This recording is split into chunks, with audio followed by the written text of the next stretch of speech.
donc bu ñu tuutal suñu bopp. allo kanamu waaw allo. allo yi salaamaaleykum. Oui, bonjour. bonjour yaa ngi ci jàmm. Oui, ça va. jaajëfal nañ la sëñ bi noo tudd ak fay wootee. Ali. Oui, comment vous vous appelez et vous appelez d'où? Je garde d'accord. mais maa ngi woote Paris. ok ñu ngi lay nuyu di la jaajëfal. à Paris. maa ngi leen di suivre c'est une très belle émission.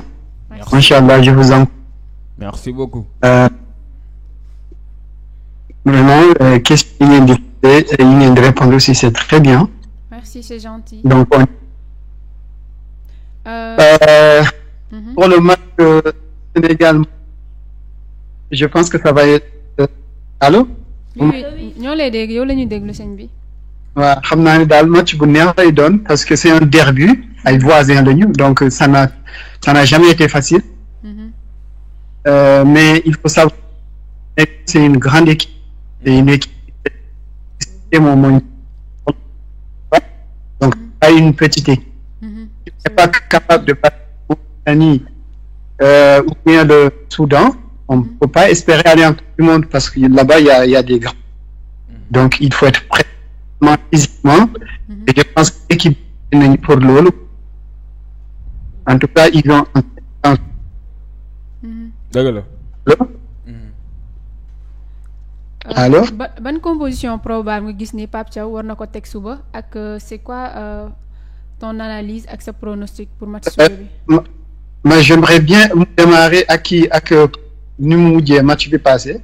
ok Déjà parce que Sabali je vois que c'est un très bon joueur mais man doyalaguma ci moom quoi parce que ay bout de match day dugg et à chaque fois qu'il rentre il fait la différence. Donc moi j'ai envie de le voir plus.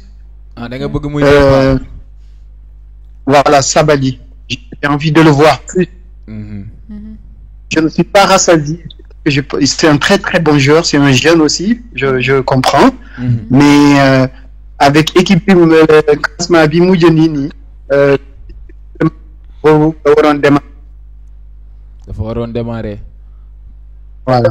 Donc mais parce que Sadio il a bravo à lui, il a tout donné. Mais aussi et comment ça va se passer. Et après en deuxième voilà, on fait des changements. sëñ bi noo gisee Mais bi en terme man moom awma ci benn xalaat ni que Sénégal war na am difficulté battre la Mauritanie surtout devant son public. oui c'est vrai. noo gisee billet yi seer yi. te Comment? Sénégal yëpp di ko waxtaanee. billet yi seer yi ñi nga xamante ni si billet yi doon jar 1000 francs tey mi ngi jar ay 3000 francs. Billet moom bon d'après ce que j'ai entendu fédération dañuy augmenter prix quoi. Ah oui. Mais loolu moom c'est pas normal waaw dañu war a bàyyi ñëpp dugg il fallait même faire gratuitement parce que c'est un match de qualification directe. Donc c'est un match avec un enjeu donc dañu war a bàyyi ñëpp dem seetaani. Voilà.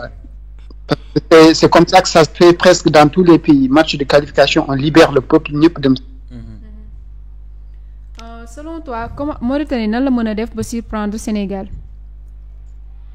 Mauritanie je connais pas tellement l'équipe mais xam naa ni daal ils ont une très bonne équipe parce que la dernière CAN def nañu CAN bu baax. Et en plus comme je l'ai dit c'est des voisins c'est un derby ça va pas être facile la plupart des joueurs mauritaniens c'est presque des Sénégalais on peut le dire. Donc ça va pas être facile quoi. Oui c'est vrai. Gis nañu Sénégal est favori sur le papier quels sont les principaux atouts pour les Lions de la Teranga suba. Quels sont les. Gis nañu Sénégal moo nekk favori ci groupe B bi.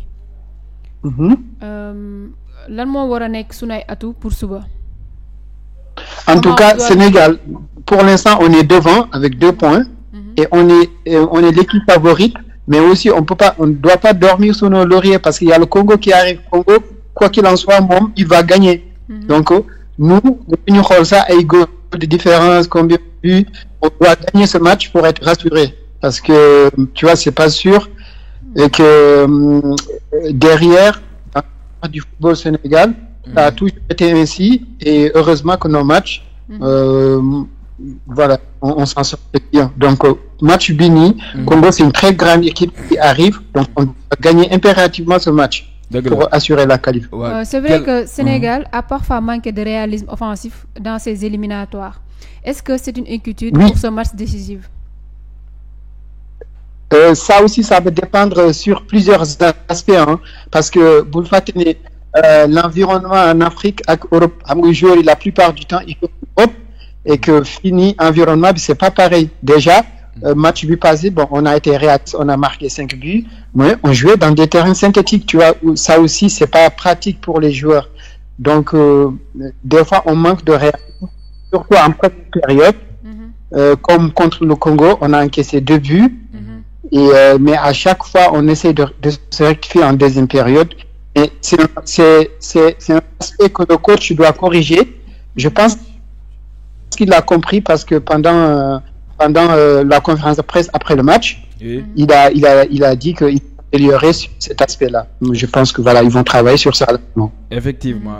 Quel jeune joueur pourrait faire la différence dans ce match selon toi?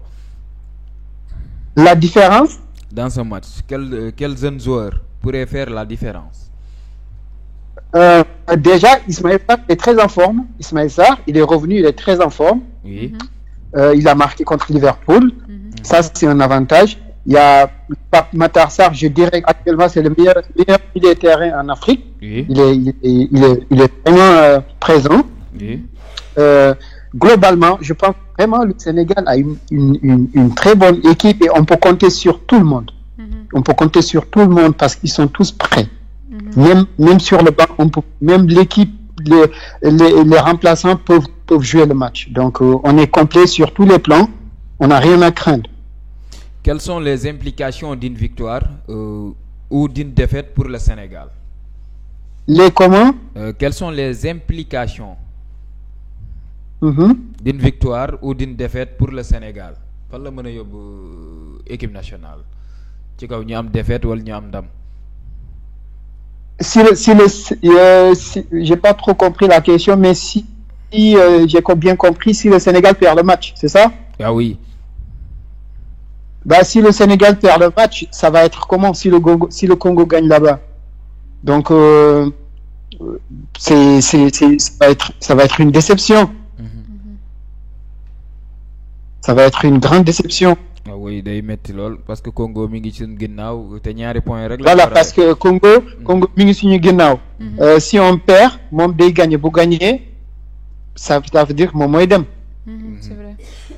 Parce que moo ñu raw 1 point, c'est ça, non? Oui, c'est ça. En plus, gis nañ tamit Sénégal. Sénégal donc ñun 1-0 lañu amoon. On a deux solutions. Soit on gagne, on se qualifie direct, ou bien on fait match nul et on va se focaliser sur goal différence et je pense qu'on est devant. Oui, c'est ça, on est devant. Donc il faut gagner à la limite match nul, mais ça, une grande équipe comme le Sénégal qui a gagné l'Angleterre, qui a gagné le Brésil, ne peut pas se permettre de perdre contre la Mauritanie à domicile. C'est une déception. Voilà. C'est mon avis. Vas-y. Merci beaucoup. En plus, j'ai une question. Match aller bi gisoon nañ c'était soldé à 1-0. Qu'est-ce qui pourrait changer au match de retour?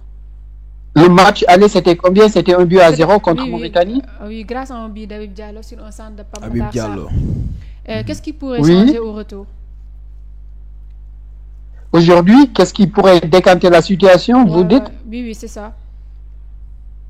Il faut attaquer dès longtemps. J'ai entendu votre collègue, il l'a dit tout à l'heure, je pense, l'autre monsieur, j'ai oublié son nom, il a dit, dès la première mi-temps, il faut mettre l'impact. Donc, il faut attaquer, il faut pas réfléchir, il faut maîtriser le jeu, mais aussi il faut attaquer pour marquer.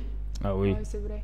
Comme je l'ai dit tantôt, Mauritanie est déjà outsider, mais il va jouer pour sa fierté. Je sais pas aussi dans quel système Pape Thiaw joue. Je sais pas dans quel système il joue, mais c'est pas mal le 4-3-3 avec un système de transition. Oui. Je pense que ça va être plus rapide. Donc, on veut marquer. On doit jouer un système de transition. Ça doit être plus rapide, les passes devant. 1, 2, 3, 2, 4. Et on arrive dans l'autre phase du terrain. Oui, Merci, je pense que monsieur. c'est la meilleure chose à faire. Comment? Mais je pense que loolu mooy meilleure chose à faire pour ñu jouer transition rapide. Voilà. Et en même temps, on compte sur les individualités parce qu'on a des joueurs qui dribblent. Ismaël Sarr, ce n'est plus un joueur qui court partout. C'est un joueur maintenant qui entre dans l'axe, qui participe au jeu. Donc, je pense qu'il peut faire l'affaire. Oui, surtout la dernière fois, il a montré qu'il est en feu grâce à son Exactement, c'est ça. Qu'est-ce qu'on pense de Iliman Ndiaye? On voit que c'est notre meilleur joueur pour le moment. Iliman Ndiaye, c'est vraiment un cadeau pour le Sénégal. C'est un chouchou parce que bien vrai que bon, c'est pas un buteur morne.